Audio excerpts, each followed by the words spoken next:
Hey YouTube, check it out. Guess what I got today? The camshaft for the Jeep. It finally came. So the camshaft, I got a timing set from Cams, and I also got a set of lifters. So we did not waste a whole lot of time getting it together. So what we've got here is we've got the it's an oil slinger, but we've got the gear with the little indentation, on the cam gear, the crank gear. Got the chain on, got everything torqued up and tightened up with that.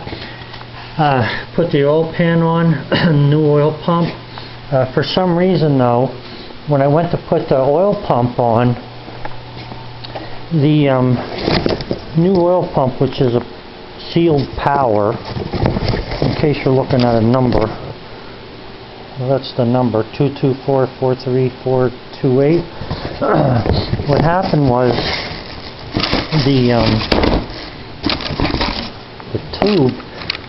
tube for the pickup of the oil was too long. The length of it from the top here to the bottom of this, I don't know if it was the bend or what, but it was hitting the oil pan and I couldn't get it back up there. And I didn't want to try and bend this because I was afraid I'd kink it. So what we did was we took the old one off of the old oil pump. I cleaned it out really good, the tube and everything and the screen. We took it off the old oil pump and I put it on, and then I didn't have any problem getting the oil pan on. But initially when I went to put the oil pan up, it would not go up because it was hitting the screen from the oil pump. So that was the only thing that actually went wrong today, which I didn't care for. Also, on the back of this Jeep motor, there's when you put the oil pan up on a Chevy, the rear seal on the Chevy, is on the older ones, would sort of rest on the oil pan because of the way it was made. But this here has the connecting rod journal has a groove in it that you put the new oil seal in for the oil pan. Now I'm not talking about the oil seal around the crankshaft. I'm talking about the oil seal for the water pan, or for the oil pan. Well, anyway, you pull the old one out, put the new one up, and then I had 2 cork gaskets. You can see the end of them here sticking out.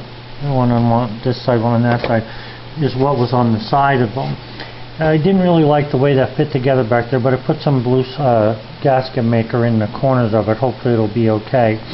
But that's the only thing that was sort of irking me a little bit. I put the fuel pump on, and I did have my helper here, and she's a very good helper.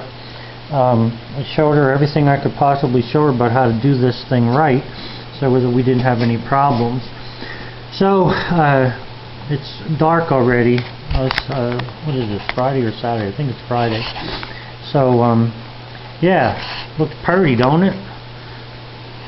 I'm happy to get it in there. It's lined up nice, ready to go, and hopefully everything will be good. When I put the cam in, I put a long bolt in there and I slid it in, and it went in fairly easily.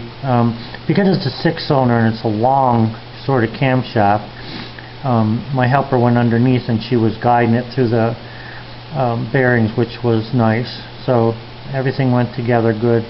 Torqued it up to specs according to the book, and yep, we're looking good with that so far. So tomorrow we can put the starter in, we can put oil into the oil pan, but mainly I want to get this front end here together, put the cover on. Now these boxes are empty, so I'll get rid of them, and I gotta empty my garbage. And I've already put the seal on this timing chain cover, as well as the rubber seal. There's little tits that stick down through there that come out. You can see, like right here, They come out through the pan. There's another one. There's another one to help hold that rubber in place. I'm not sure if I have to cut the edges of the these edges, either trim these or cut the ones that are the cork over there. This is made to sit on top of it, but not sure if that's going to work right yet or not, so I have to check that tomorrow a little bit. And yeah, so that's where we are so far. Got to get that cover on there and then start putting some of these various parts on.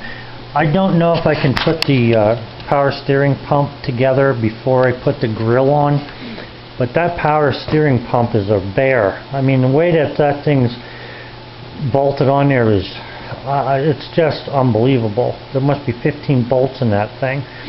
But anyway, that we've got to get the head on.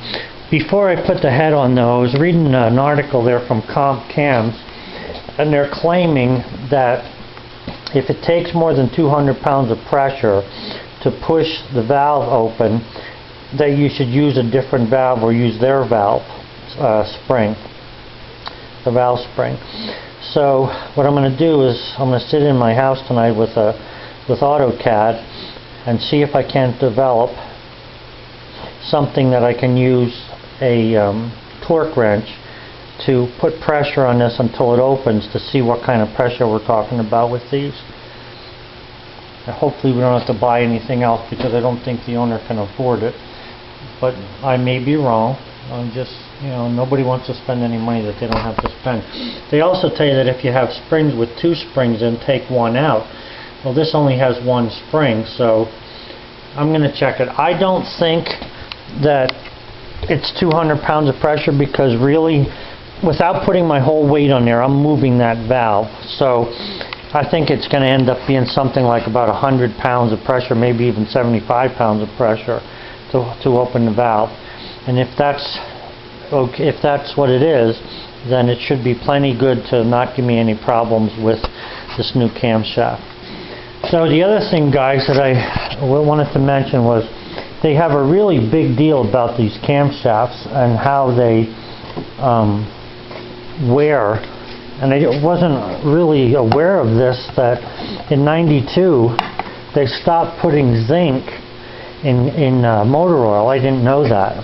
Now you can still get zinc in racing oil, but you can't get it in regular motor oil. So the motor oil that I was going to put into the car just to get it to break in, I can still use, but I have to add this cam engine break-in oil additive, which has zinc and some other fancy stuff in it. But what I did was I took this graphite, I took mineral spirits first. I took mineral spirits, and my helper thoroughly cleaned the cam off with mineral spirits. We dried it, and then I sprayed this dry graphite on it, and then after that sort of dried, it doesn't take very long, we put this cam lube all over the camshaft and the journals, and then put it in. So I still need to put this lube on the bottom of the lifters. And something I noticed, guys, about these lifters, you know, I don't know if you saw it or all of you saw it, but I made a video about honing an engine cylinder, and you know how you leave that little bit of surface to wear in the piston rings. I was very happy to see that these lifters are honed on the bottom, and they're not perfectly smooth. They have a honing on them to help them to get used to the new journal on the camshaft. So I think that's pretty neat, and that I've never seen that on other lifters before. So anyway, in further reading then, even after I do a break-in on this, you run it for 30 minutes, you know, at around 2,000 RPMs and a little closely to that. What I was reading is that when you break it in order to break it in, you know, after you put the motor oil and that cam stuff in there, when you drain the oil out again and change the filter, you can actually use this stuff as an additive to the motor oil all the time, especially on this, because there's no catalytic converter on this thing.